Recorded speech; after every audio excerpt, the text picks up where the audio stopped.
Well, good evening, ladies and gentlemen. It gives me great pleasure to welcome you to Keele University's Institute for Liberal Arts and Sciences and to the launch of our Grand Challenge lecture series. I shall say a bit more about the speaker and the topic in just a while. You will note that our title, Why Science Not Politics Should Define UK Drug and Alcohol Policy, has been accompanied by a variety of both alcoholic and non-alcoholic drinks at the back, and we're very pleased that so many of you have come to enjoy those, and also hopefully some very interesting discussion and debate, and of course most importantly a lecture from David Nutt. For those of you who may have already drunk 1 or 2 glasses of alcohol, I should let you know the fire evacuation procedures at this point. Just to let you know, there are 2 exits at the back and there's a continuous sound in your ears. If you hear that, then it's time to evacuate, but we're not expecting that to happen this evening, I hope.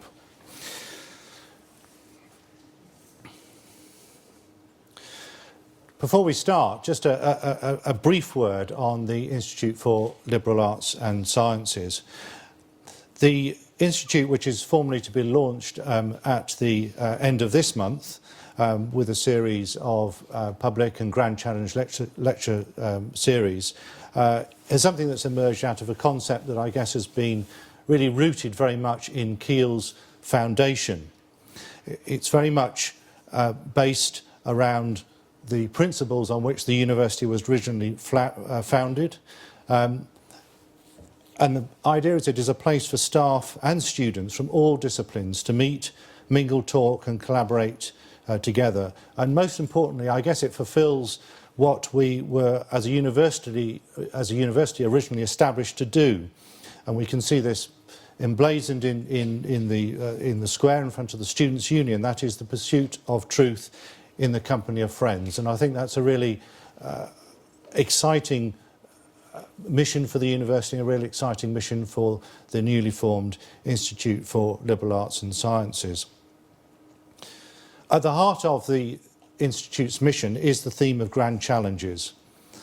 It's not only a lecture series, but it's a lecture series that is to bridge and form the core between our newly formed degree programmes, interdisciplinary degree programmes in liberal arts and natural sciences.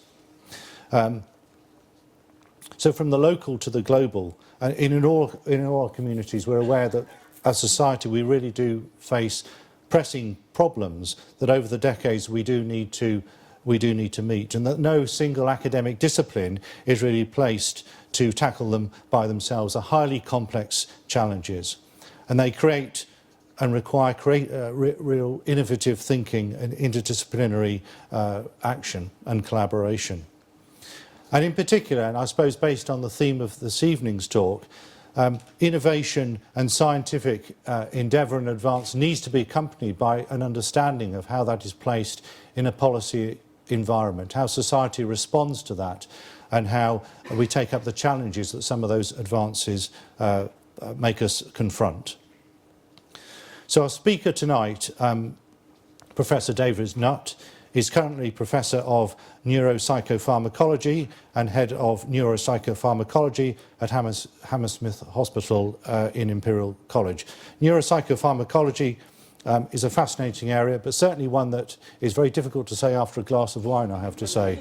But Professor Nutt is clearly very skilled at that tripping off his tongue. However, that's the name rather than the alcohol, I would suggest. Although he did ask for a beer after the end of his talk today, which we will oblige you with. So in Professor Nutt's lifetime, he's undertaken a number of very, very significant roles in his field. He's currently President of the European Brain Council and Chair of the Independent Scientific Committee on Drugs.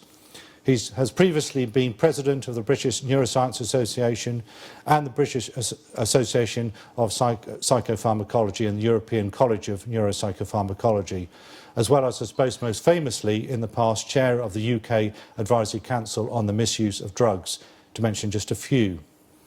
He's no stranger to the challenge of having to collaborate and work around very complex problems, and it would be fair to say he's also no stranger to controversy, and we'll hear, I'm sure, a bit about that this evening. So he's obviously most widely known as his role as on the Advisory Council for Misuse of Drugs, which he served for 10 years until 2009. But he's also a very accomplished academic.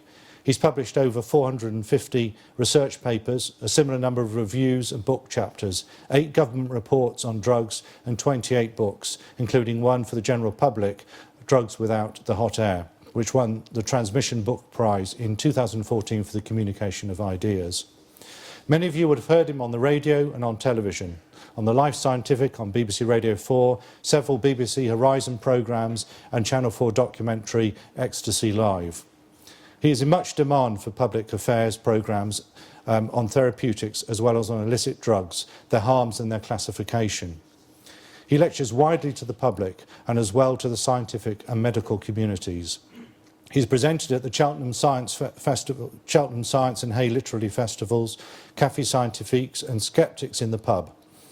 In 2010, the Times Eureka Science magazine voted him one of the 100 most important figures in British science, the only psychiatrist on the list. In 2013, he was awarded the Nature Sense About Science John Maddox Prize for standing up for science. And with that pedigree, we are really delighted to invite you this evening to come and speak to us, Professor Nutt, and we look forward very much to hear what you have to say. We should add that there will be a chance after your lecture for some questions and answers and hopefully some lively discussion before you have to leave back on your train. So, ladies and gentlemen, we welcome this evening Professor David Nutt.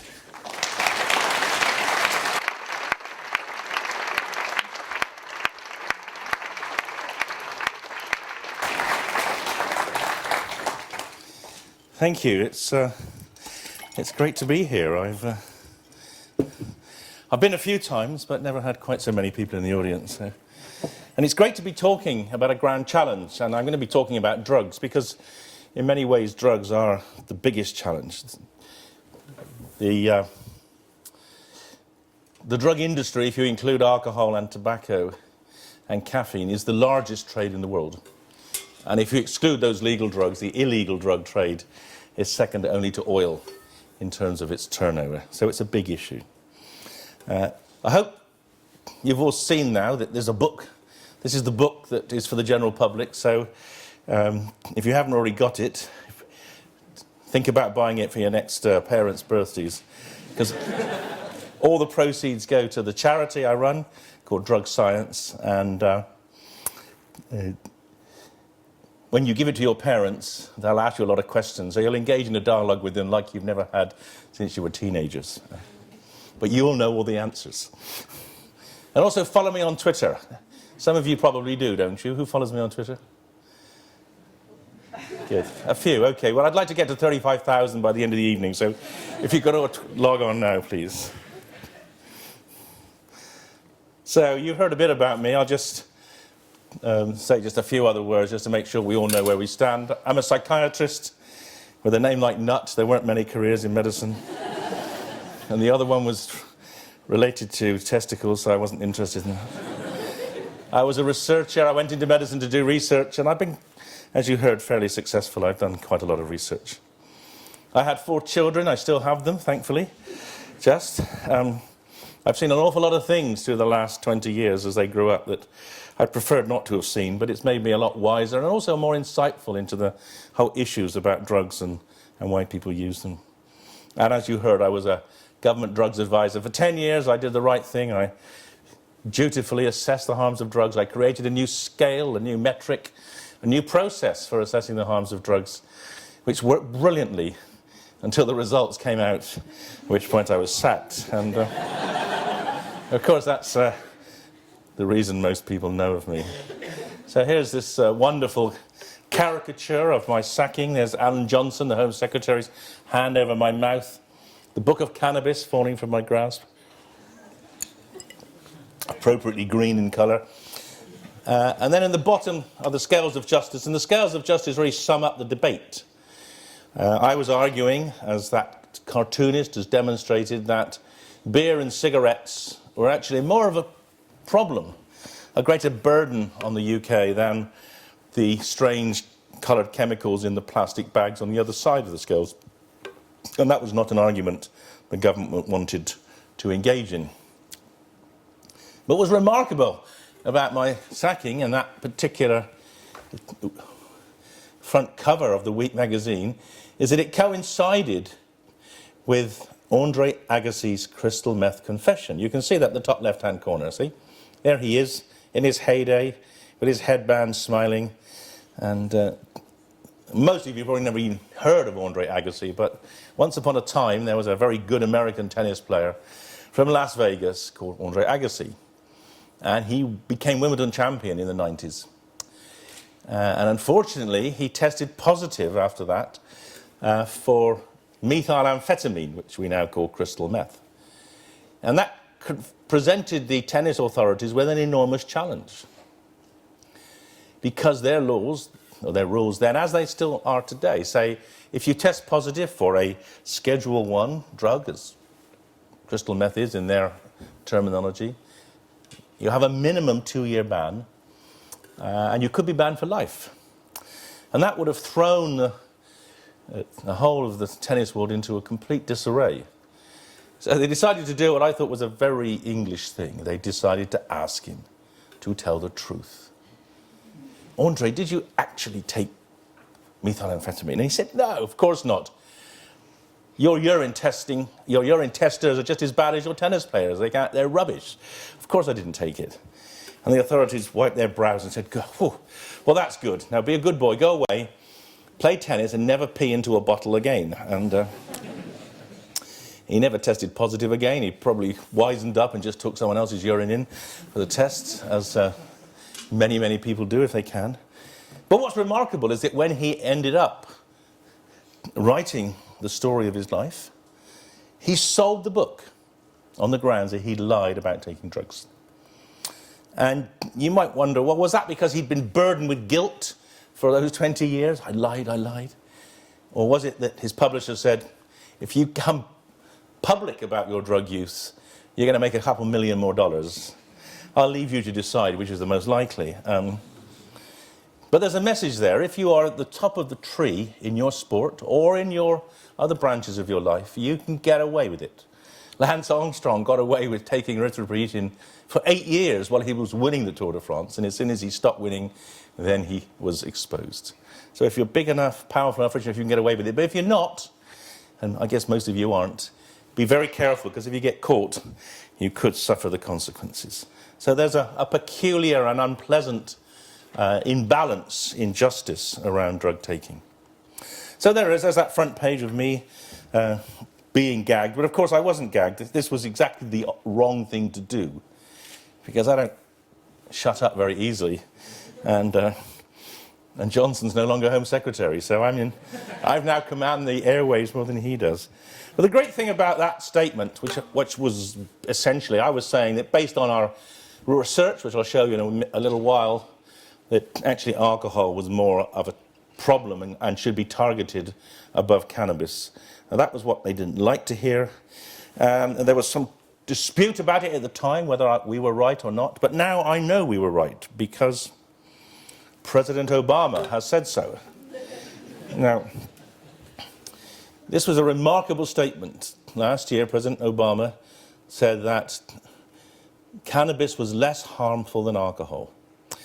And the reason he did it was because at that time, about 200,000 Americans had been given access to medical marijuana through changes in state legislation. In fact, 3 states had already made the drug legal. But it was still illegal, and it is still illegal under federal law. So the Drug Enforcement Agency, which is a federal bureau, was attacking pharmacists and pharmacies, particularly in California, trying to close them down under a federal law when they were acting quite legally under state law. And a little civil war was developing which was costly and damaging. And Obama said, we will stop this. We should not be attacking the use of cannabis, certainly not attacking medical cannabis use, based on our federal policies, because it is not as harmful as alcohol. And that was a remarkable statement. It did stop the war, and it also, for the record, it's probably the first time an American president has ever told the truth about drugs. And let's hope that's the start of further pronouncements, although the next round it might get somewhat worse. So, this could be the absolute peak of sanity about drugs in terms of American policy. But anyway, we know that. Cannabis is less harmful than alcohol, at least in America. I want to say a few words about science. Some of you are scientists, and what you're trying to do in this new institute is bridge science and humanities. And I think that's such an enormously important and opportune decision or approach to take. But we do have to focus a little bit on some aspects of science. So what is a drug? You might be surprised to know, as I was recently when I started rereading the UN conventions on drugs, to discover they don't actually say what a drug is.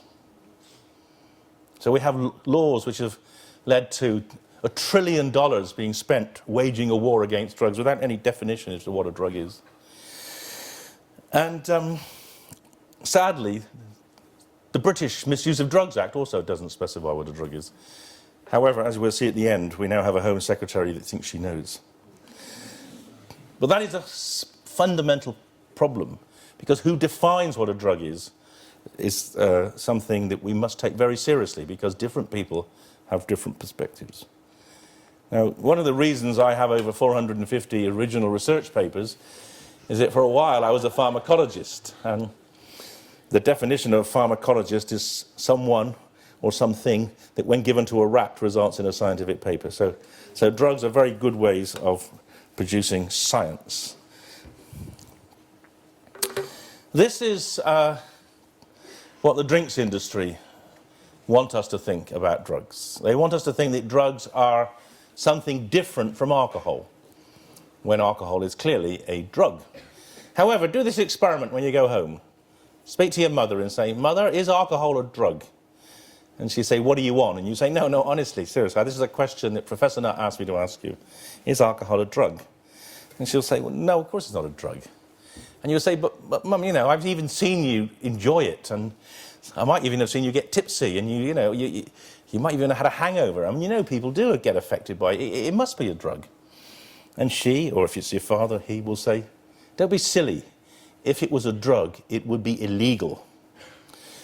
And this illegality paradox is extraordinarily powerful, and it's a paradox which is perpetuated and encouraged by the drinks industry, who spend hundreds of thousands of pounds a year persuading you and your parents that alcohol is something that helps the food go down, it's a way of relaxing, it's a way of enjoying your friendship and your friends, but it's not a drug.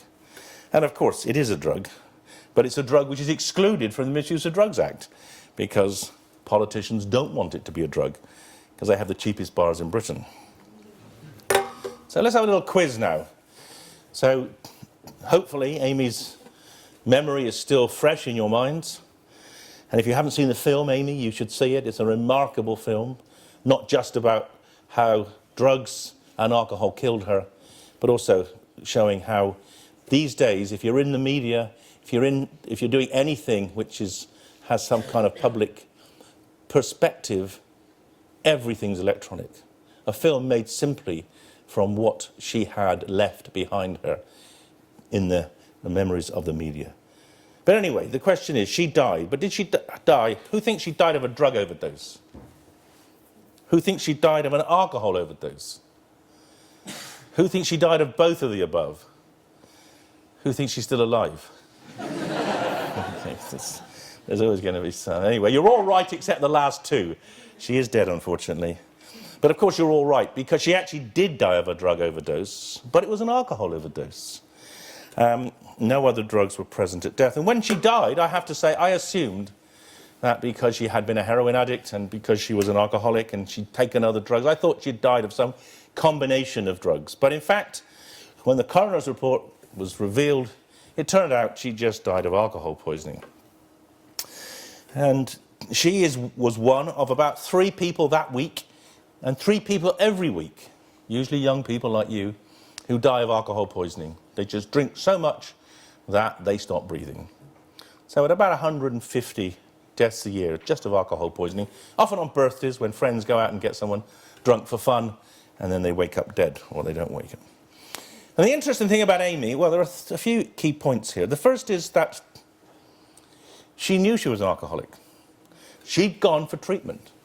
In fact, she'd stopped drinking. She was abstinent, or as alcoholics call themselves, dry. And she'd been dry for 6 weeks. So she met the current government-defined criteria for recovery. She was cured.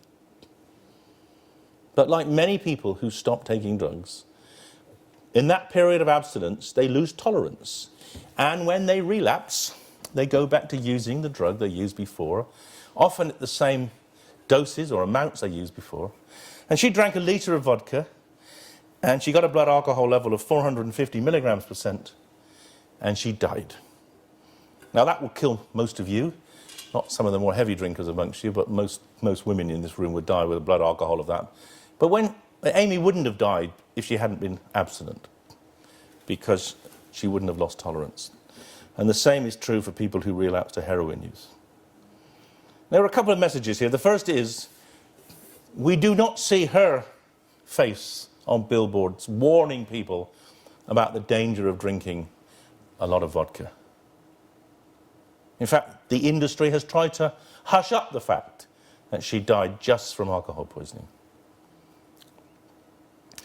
Worse, in this country, there is, with the exception of the funding I have in my group, no research being done on ways to maintain abstinence whatsoever. So we have a policy which says you've got to stop using, but we don't have any research, almost no research, on how we can stop people like Amy relapsing when she got cravings, or she got stressed, or she got depressed. We don't know which it was that drove her back to drink. So we have a policy which says stop doing it, but we have no ways of helping them. And in fact, we now know that this policy is leading to more deaths. And deaths from opiate overdose in relapse are rising, and they've reached over 1,200 people last year died of heroin poisoning, most of them lapsing from abstinence. If you're interested in harms of drugs, obviously death is the most important outcome, particularly for the user.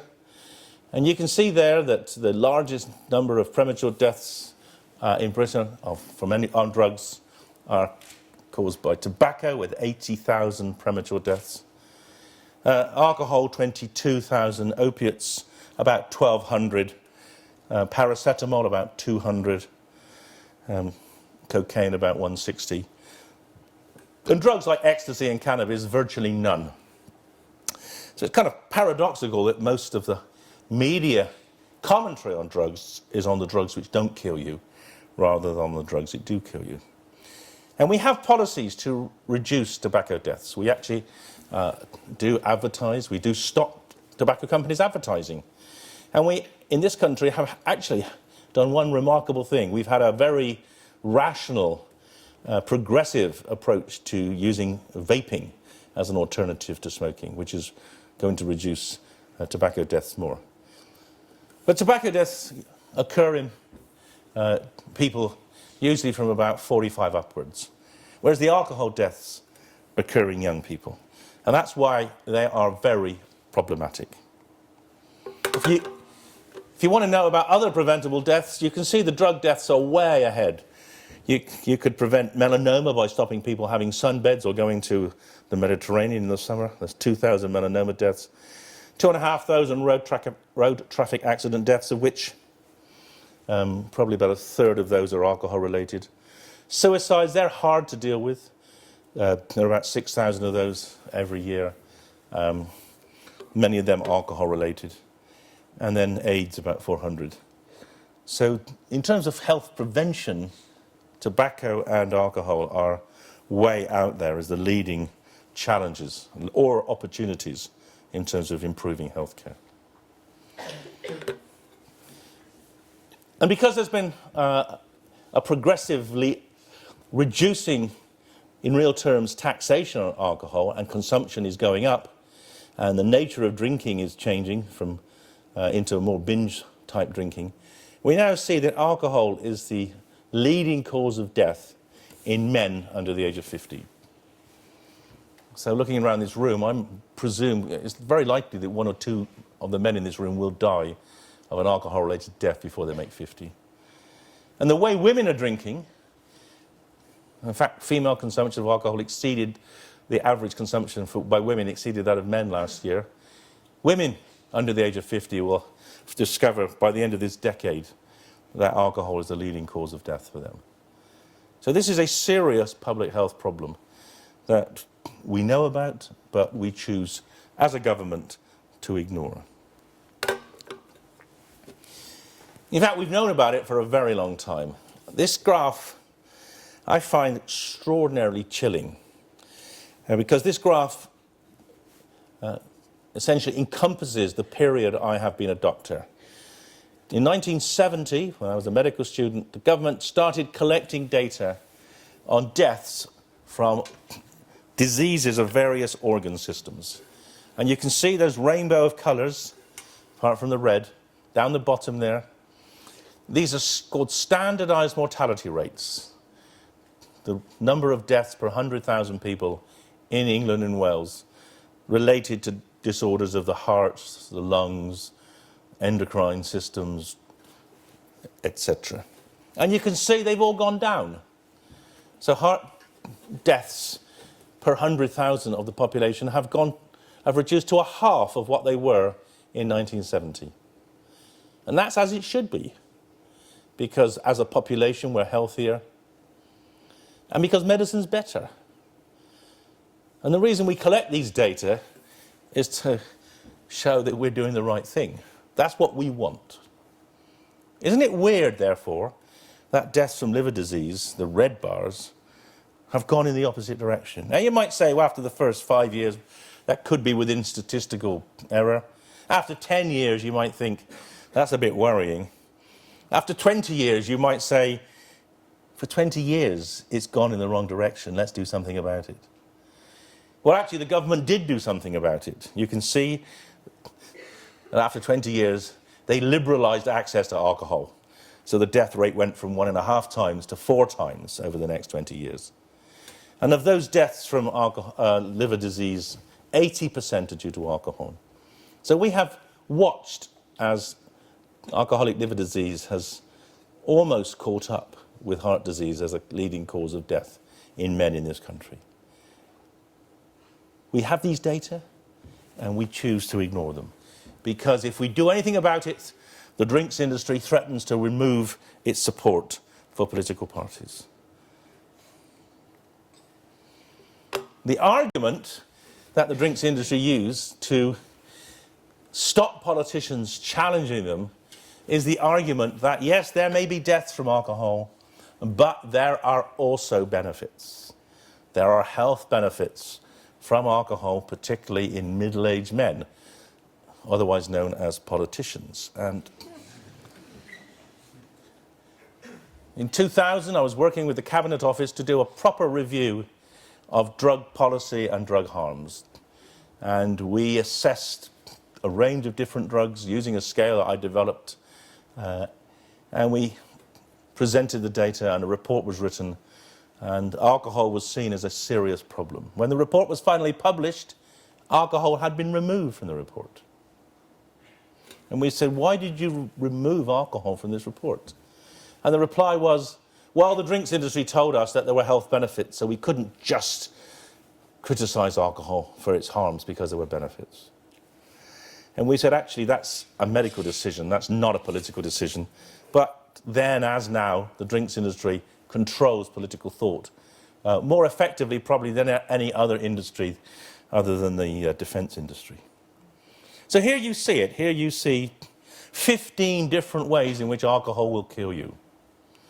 And it doesn't matter which one you look at, it always goes up. The more you consume The x-axis is consumption, the y-axis is rates of death, and sometimes they go up fast, sometimes they go up more slowly, but they always go up. The only exception is the top right-hand corner here. That's the so-called J-shaped curve, where alcohol is not inexorably damaging in terms of heart disease. Well, we now know that's an artifact. We now know that is essentially the potential benefits are actually offered by other lifestyle choices that low drinkers use. But that was the basis. That was the benefit of alcohol that led the Blair government to dismiss any claims to control drinking and to protect us against those 14 other ways of dying. And even if that were true, even if the J-shaped curve were true, the amount of alcohol you should consume to optimize the health benefits is 5 grams a day. So that's a third of a pint. So those of you who believe in the health benefits, when you go out tonight, order 1 pint and 3 straws, and then you'll at least get to meet 2 other people as you share it. Based on a sophisticated analysis we did, looking at the 16 ways in which drugs do harm, comparing 20 drugs, a massive exercise, the most sophisticated analysis of drugs harms has ever been conducted in the world, we came up with this graph, which has become quite famous now. This was published in The Lancet in 2010.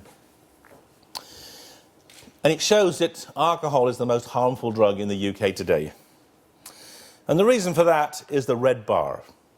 The red bars for each drug indicate the harm that that drug does to society, to people who do not use the drug. And the size of the blue bar indicates the relative harm of that drug to the person who uses it, the user. So you can see alcohol is not the most harmful drug to the user. Crack cocaine, heroin, crystal meth are more harmful to the user than alcohol. But the fact that 85% of our population drink means that the diffuse health consequences of alcohol to other people, such as alcohol being responsible for, related to, over 3/4 of domestic violence, about half of all child abuse, about half of all acquisitive crime, about half of all traffic accidents. That enormous burden of harm to others is why alcohol is the most harmful drug of all. And it's considerably more harmful than tobacco and cannabis. And if you look at the right-hand end of the graph, the drugs that the media love to scare you about, drugs like ecstasy and LSD and magic mushrooms, they're virtually harmless. So there's an almost complete imbalance between what we care about and what will harm us.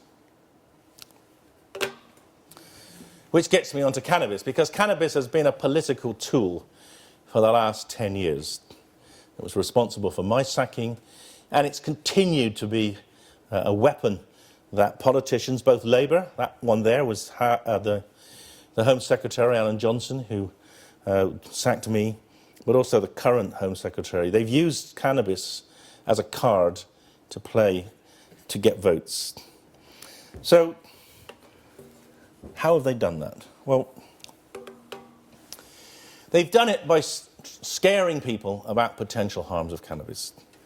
Now, I showed you in the graph of number of deaths per year, there are virtually no deaths. There might be 1 or 2 deaths a year from cannabis, and they will occur in middle-aged men with ischemic heart disease, where the increase in blood pressure from cannabis could cause a heart attack.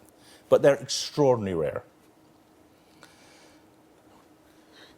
What's remarkable is that in the last 40 years, as we've seen that 4-fold increase in deaths from alcohol consumption,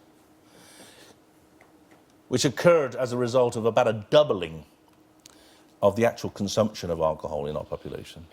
Over the same time, from 1970, we've seen a 20-fold increase in the number of cannabis users, which will almost certainly would mean a 30 to 40-fold increase in consumption. Now, you might imagine if cannabis was harmful, you might see some harms from that. Well, we have not seen deaths. I showed you that. There are no deaths. But the government saw cannabis and it still does, as a very powerful way of getting voters, old voters, your parents, on side. So it had to come up with ways of scaring people about cannabis that didn't rely on it killing people, because it doesn't. And the answer that they came up with is how to justify a persistent attack on cannabis and cannabis users was threefold. They started getting hysterical about skunk.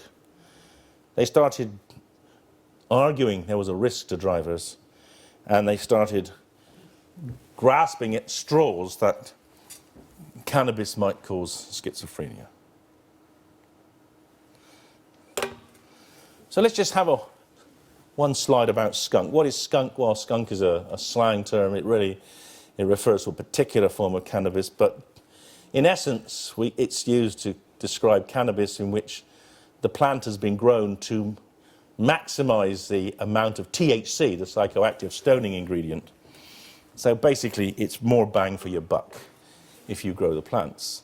And the reason skunk exists is because we have been quite effective at cutting down importation of traditional herbal or resin cannabis from countries like Morocco or Lebanon. So people have turned to growing their own. And like with all prohibition, when you make things more difficult to get hold of, people turn to more potent forms.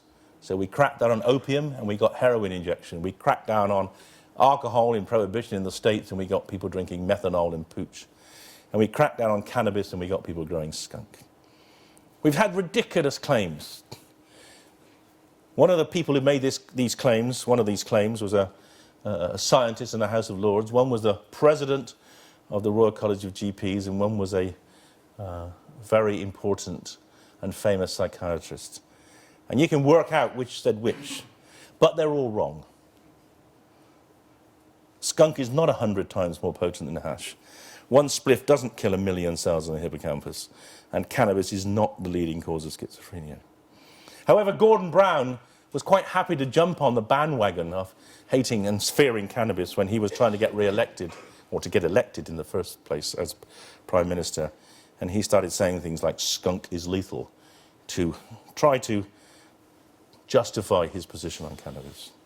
The reality is that skunk is up to 15, sometimes up to 20% THC, whereas hash is only about 5% THC. So the relationship between the two is as a traditional mild beer, 4% beer, would be to wine. So yes, wine could be very dangerous to your health if you drank it by the pint, but most of us don't. Most people who smoke skunk don't smoke as much as they would smoke hash. They know when they're intoxicated and they stop. So there's self-regulation. The only slight problem with skunk, and this could be an issue, is that by growing more THC in the plant, the plant cannot make as much cannabidiol, and cannabidiol has some kind of protective properties in relation to the effects of THC. So it may be that in some cases people are going to have a greater impact of THC because of the relative reduction in cannabidiol. But prohibition now has led to the almost complete loss of any balanced cannabis in this country, so all you get is THC. Driving. Well, yes, cannabis does increase the risk of accidents. You can see it increased the risk by about 2-fold. Alcohol increases the risk about 6-fold, and the two drugs are additive. So it would be much more efficient to reduce the drink driving limit from 80 to 50, like the Scotch have just done, than to worry about cannabis. There are very few deaths on the road from cannabis. And schizophrenia. Now, this claim that cannabis causes schizophrenia was a very, very popular one with the parents of children with schizophrenia, because they could at last, they thought, understand what happened to their son or daughter, and it was usually their son. And they could blame the drug, and worse, they could blame their son. If you hadn't smoked cannabis, you wouldn't have become schizophrenic. And actually, that's one of the most reprehensible aspects of this whole cannabis schizophrenia charade, because cannabis does not cause schizophrenia. Now, is Martin Fisher here? Martin.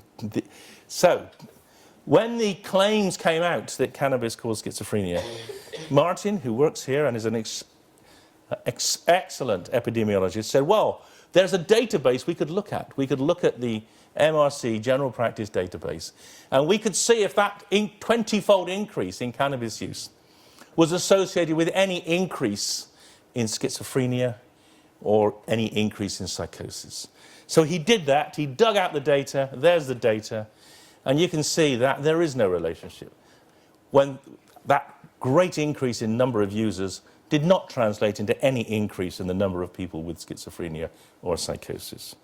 And the same is true in all the Western countries which have seen similar great hikes in cannabis use. So it doesn't cause schizophrenia. In fact, we estimated that if you believe it does, based on the one study that was ever big enough to properly evaluate this question, the Swedish conscript study, you have to stop about 5,000 young men or 7,000 young women from ever smoking cannabis to stop one case of schizophrenia. And that is not a tractable public health challenge, because it's so difficult to stop so many people using cannabis. And it would not, in any sense, be reasonable to try to stop them using it through criminalisation. However, our evidence fell on deaf ears because the government wanted to reclassify. And this is what the Home Secretary at the time, before Alan Johnson, Jackie Smith, said. My decision, which is to reclassify cannabis from C to B, takes into account issues such as public perception and the needs and consequences for policing priorities. Where there is a clear and serious problem, which there wasn't, but doubt about the potential harm that will be caused, I must err on the side of caution and protect the public. I make no apology for that. I am not prepared to wait and see. So when we said to her, well, hang on a second, that's all very well, but you know there is a problem with alcohol. What are you going to do about that? She just turned away and refused to engage. And this is the truth. This is the problem. That people would much rather be acting on something they have no knowledge about than actually deal with the very much more challenging problem of alcohol, because of the lobbying from the drinks industry is so persuasive to them. And I want to share with you one of the most interesting conversations I ever had with a minister. Before that speech of Jackie Smith's, we presented our report to the drugs minister, and he said, well, David, that's a very nice report, and we rather agree with it. Unfortunately, the public don't. And I said, well, but if you go to Appendix 2, you will see a Murray poll done by the same people that you use to decide what the public think about your policies. Turn to that page, and if you turn to that page, you will see this. You'll see actually that more people wanted cannabis legal than wanted it moved up from C to B or A. Ah, he said, that's the wrong kind of public. And of course, by what he means by that these aren't people that are going to vote for them. These aren't people that read the Daily Mail or the Telegraph. And the truth is, those newspapers dictate government policy on drugs. And what really happened, it turns out, unfortunately, this never quite got to Leveson. Leveson didn't have the courage to actually ask Brown this question when he was before them, nor Dacre. But the truth is as far as we can see, in an off-the-record, i.e. illegal meeting between the Prime Minister and the editor of the Daily Mail, Paul Dacre, Gordon Brown asked this man if the Daily Mail would support Labour in the 2010 election. It was a kind of surreal question, really, because the Daily Mail is ultra-right-wing, and Labour, well, we kind of thought we're at least middle of the ground, if not left-wing.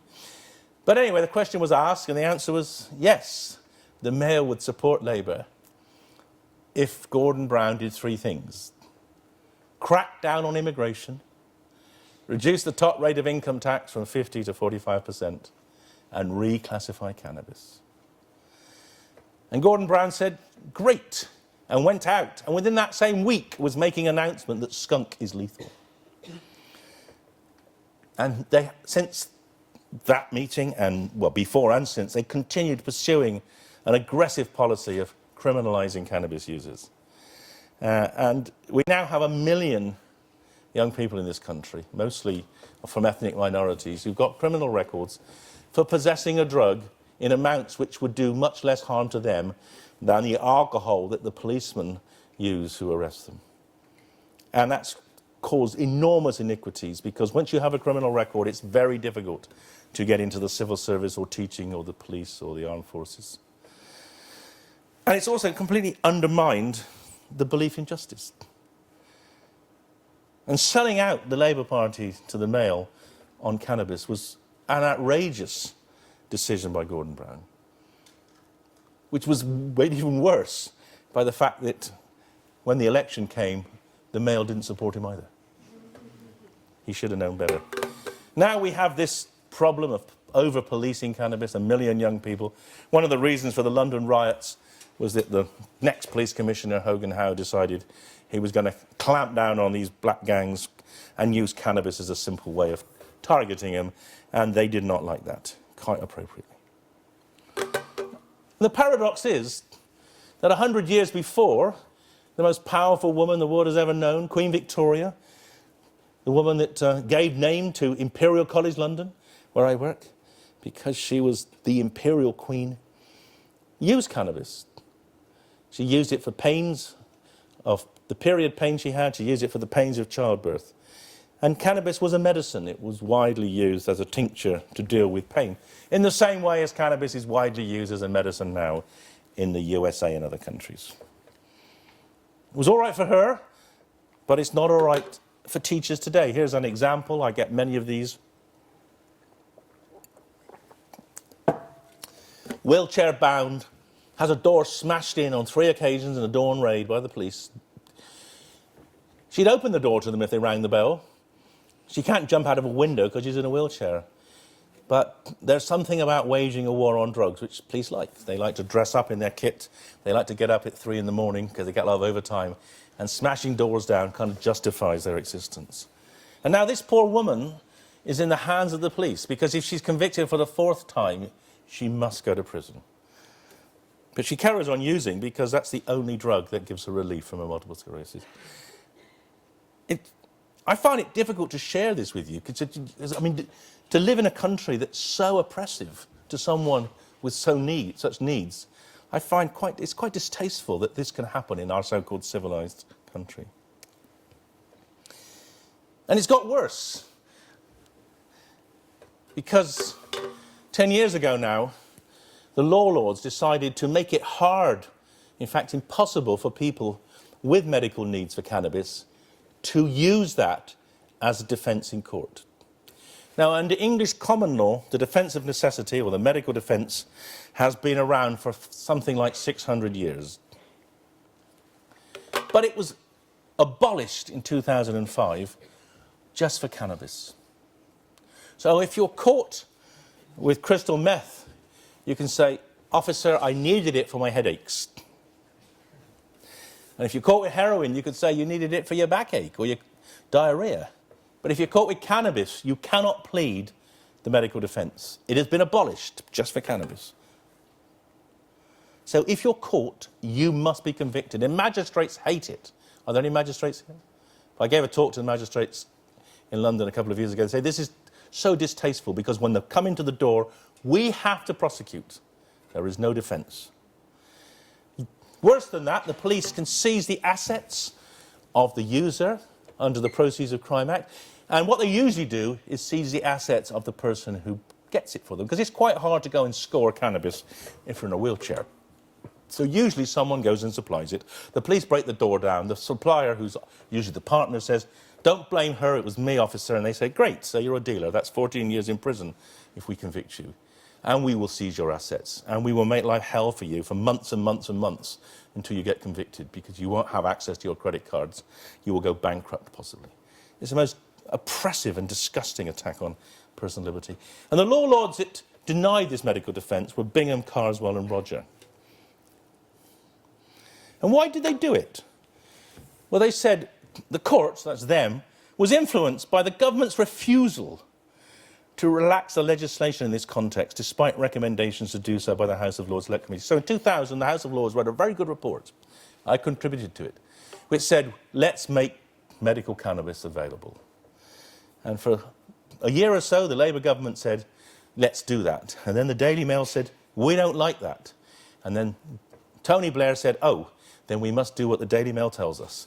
So we will now be anti-cannabis, and we will start this campaign of criminalising cannabis users. So here's our supposed independent legislature, the House of Lords experts, the law lords, who basically do what the government told them, which is stop people using this defence. It's outrageous, and it's more outrageous when you see what happened on the next slide. Because Bingham, soon after he was made a law lord, was interviewed by a certain Boris Johnson, now Lord Mayor of London, then the editor of the Spectator. And Boris said to Bingham, so you would legalise cannabis? And Bingham said, absolutely. It's stupid having a law which isn't doing what it's there for. So here's a man who goes from wanting to legalise cannabis to removing the one defence that chronically ill people have to use cannabis, just because the government tells him to do it. And this is why dealing with the drug laws is such a great challenge, because drugs corrupt politicians, they corrupt the media, and they corrupt the lawmakers. Look at this. Look at this. This is a proportion of people in prison with drug-related offences compared with other offences. You see, the blue bars are the number of people in prison for drug offences. You see how much they have risen over the period of the last 15 years, whereas imprisonment for other offences has hardly changed. We are using drug users as an easy target to appease the police, to appease the media. And I'd just like to remind you of one of the standard axioms of medicine. The Hippocratic Oath, amongst other things, says primum non nocere, first do no harm. And I think that would actually be a rather good maxim for the law. Let's have laws which at first do no harm. They might do some good afterwards, but currently the drug laws do much more harm than good. Because one of the things the laws do is they ban many medicines. I focused on cannabis, but I could have equally well given a talk about how the laws on ecstasy impede research into post-traumatic stress disorder and into Parkinson's disease, how the prohibition of psilocybin, magic mushrooms, impedes research into depression, obsessive-compulsive disorder and cluster headaches, how the law banning LSD has stopped a very powerful potential treatment for terminal illness and for alcohol addiction, and how the banning of methadone and naphthalene, MCAP, methadone, was particularly obtuse because methadone was being developed as a treatment for cocaine addiction and may well be the only treatment we potentially had for that disorder, but it's now impossible to develop because it's illegal. So we have seen a lot of possibilities in terms of medical developments censored, impeded, because some people have started using them recreationally, and the response of this government and most governments around the world is if people use it for fun, it must be banned, even if that means people cannot use it for health. It's a bizarre logic, but it's one that is perpetuated and rarely challenged. And regulators will say, well, that's not true. The law allows us. The UN conventions actually, they allow research on these drugs. But the hurdles you have to climb through to do the research are so oppressive that in America, since LSD was banned, no one has ever managed to get through them to do research. So it's Kafkaesque in its dishonesty. This is magic mushrooms, something we've been working on over the last decade. Magic mushrooms have been used for thousands of years to allow people to have interesting visual experiences and improve their sense of well-being. The actual active ingredient was discovered in 1959 by Albert Hofmann, the man that made LSD. There was an explosion of use. These lines show you the number of publications each year on psilocybin. A lot of interest in scientific interest. Then it was made illegal for no reason other than it was scientifically interesting, like LSD. It was made illegal, and you can see how the illegality has driven. And so in 1995, there was one paper in the whole world on psilocybin. And now we're beginning to fight back. But this is proof that illegality stops research. Nothing else has done that but the illegality. And if you want to read more about it, there's a big review I published a couple of years ago now. And if you want the freebie, then PLOS Biology, March last year. There's a simpler version. This is the worst censorship of research in the history of humanity. But now it's getting worse. And it's hard to talk about this without wondering whether I've been taking something, because now we have, last week, the Psychoactive Substances Bill got royal assent. And this bill says it is now illegal to sell a psychoactive substance that is currently available or will ever be made. So it bans anything ever to be made that works on the brain, either to stimulate or depress brain function, unless exempted by the government. And when you say to the Home Office, well, what are the criteria for exemption? They say, we won't tell you, which means they don't know. And you say, okay, so you've exempted 3 drugs: alcohol, nicotine, and caffeine. Does that mean that any drugs which are safer than those will be exempt? And they say, we won't tell you because we don't know. All we want to do is stop people using legal highs. And you say, well, why do you want to do that? Because legal highs are a threat to our young people. And you say, well, hang on, what's the evidence for that? And they say, look at this, nitrous oxide. People are using nitrous oxide at festivals. This could be dangerous. So we say, well, let's look at this. Where did this fear of nitrous oxide come from? Well, it came from the sun. It came from the sun digging up an old picture of a Aston Villa footballer inhaling a balloon of nitrous a couple of years ago, and then it found Raheem Sterling doing the same thing, and it created hysteria about this. Why do footballers do this? Because they're not stupid. Because if they get other drugs, they get tested, and they'll get banned. But nitrous oxide disappears within a few seconds, so they won't get tested, they won't get banned. How do you create hysteria about a drug that doesn't cause any harm? Well, you lie. So the Sun invented this term, hippie crack. Now, there's no better way of getting your parents upset. The hippies are coming back, and they're using crack now, not LSD. It's absurd. It's just a lie. No self-respecting hippie would ever use nitrous. They've got much better things. And nitrous oxide is one of the great discoveries of British science. It was discovered by Priestley, popularised by Humphrey Davy. There he was. He used it recreationally himself. He used it scientifically. In 200 years, it's been used to deal with pain, the pains of childbirth, the pains of other pains. I used it. I had it recently when I broke my wrist. They tried to reset it under nitrous oxide. It was not particularly pleasant, a bit nauseating, somewhat lightheaded making, not something I would certainly pay a lot of money for. And it doesn't kill you. It was used by Coleridge and Southey, some of our greatest poets, to get visions of different worlds that they could write about. It's been used by millions of women in childbirth. 2 of my children were born with nitrous oxide pain relief from my wife. And it was also used by Prince Harry. There was no great campaign to ban it when Prince Harry was using it, but footballers are different. And this is an example of the total hypocrisy about banning nitrous oxide. So there are 2 footballers using nitrous oxide. You've got to decide which is bad and which is good. So there's Raheem inhaling the orange balloon of nitrous oxide, and there's Luke Shaw inhaling the orange nozzle of nitrous oxide. Now, when footballers are carried off the pitch, they're given oxygen, ho-ho. They're not given oxygen.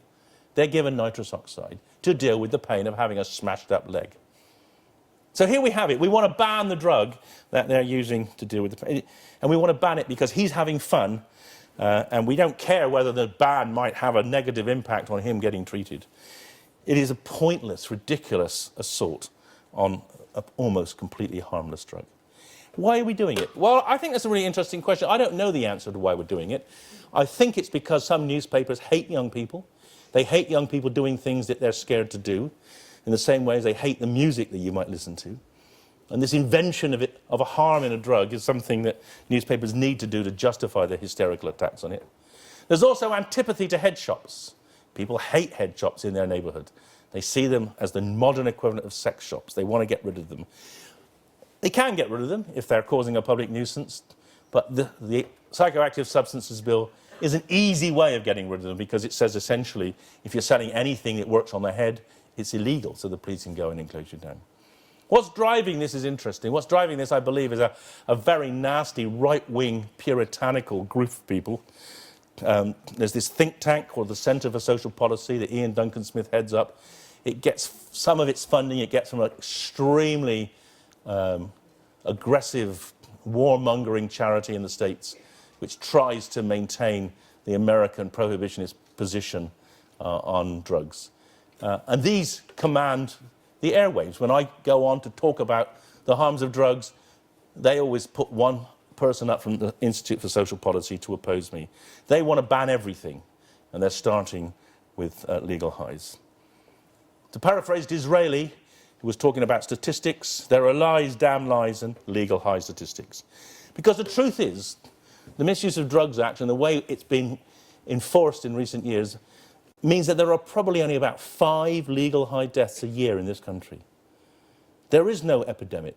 The epidemic is alcohol. It's not, or heroin, but it's not legal highs. But legal highs have been inflated out of all proportion by the media. And this is particularly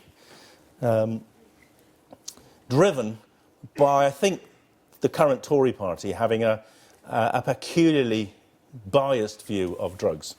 And I want to just share a couple of quotes from this lady. This is young Theresa May, when she was chairman of the Tory party, when they were out of power, when Blair was in power. And she said at the Tory party conference, wearing her leopard skin shoes, "We must escape the image of being the nasty party." Well, they did that. They convinced your parents to vote for them. They're in power now, and this is what you get. Now we're in power, we'll stop you having fun, even if it's harmless. Because that's what this act says. It says it doesn't matter if the drug's harmless, it's banned because it affects your brain.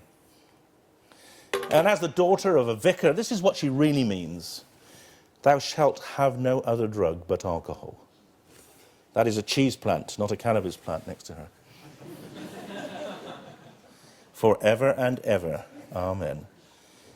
And I find it, as I say, it's gobsmacking. We live in a world where next month, on the 1st of March, that will be true.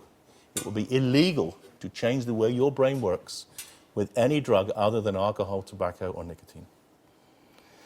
There's another side to this, of course, which is the Bullingdon side. This is the Bullingdon Club. Here's David Cameron and his friends standing on the steps of an old college in Oxford, probably the Dining Society.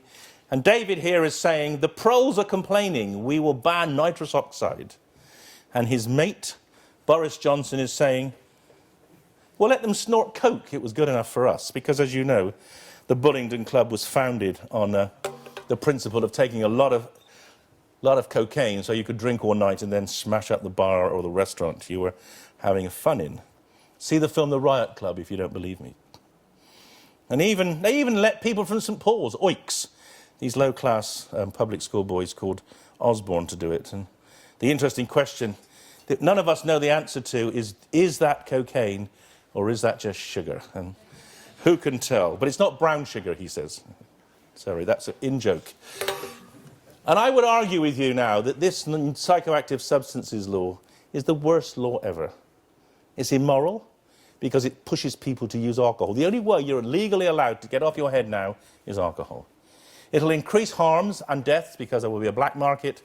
One thing about head shops is that they were shops, and the people that ran them did not want their customers to die because that was bad for business. But when you buy stuff over the internet or on the black market, you won't have any provenance. It won't have been used by the dealers who are selling it to you. The dealers will always try to give you crack and heroin, and it will increase deaths in this country the same way as it increased deaths in Ireland. It's based on a false premise. It's based on lies about the harms of legal highs. It bans proven safe substances like nitrous oxide, and it's horribly anti-scientific. because it could potentially block all advances in safer drugs, because there is no provision for innovation. You could discover a completely safe alcohol tomorrow and it would be de facto illegal. No other country in the world has such oppressive legislation. And I think this is the worst moral law, the worst law controlling moral behaviour, since in 1559, Queen Elizabeth I brought in the so-called Act of Supremacy, when she banned Catholicism because it wasn't quite the same as Anglicanism. I'm going to finish now by getting you to reflect on what should be the principles underpinning laws. And this is the quote by John Stuart Mill. In a freedom-loving society, no conduct by rational adults should be criminalised unless it's harmful to others. That should be the principle on which all our laws are based, but certainly the principle on which the drug laws are based. And as I'm 64 now and looking out on you, it's your generation who's going to have to change this, because I've done my best and I've failed. So it's over to you now. And to help you on your way, support my charity, Drug Science, which tells the truth about drugs. Buy the book to convince your parents that drugs won't kill you. They might actually keep them alive a bit longer. And ask me any question you like. Thank you very much.